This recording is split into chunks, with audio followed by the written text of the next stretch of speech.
अब आता हूँ कहानी। ये जो मैं कहानी आपको आज सुना रहा हूँ 11 रुद्र अवतारों में से एक की, उनका नाम था भव रुद्र। भव का मतलब ये होता है कि जो अस्तित्व में हमेशा रहे, जो अस्तित्व में है।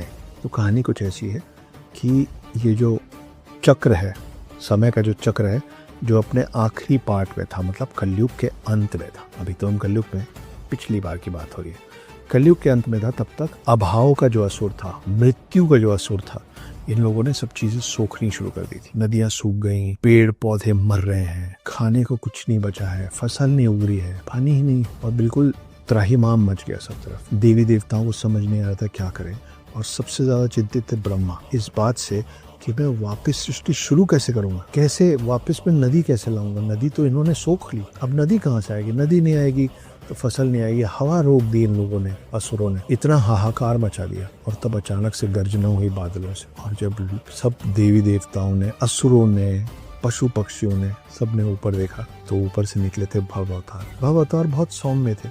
जब हम रुद्र शब्द सुनते हैं तो हमको लगता है कि सिर्फ गुस्से की बात हो रही है।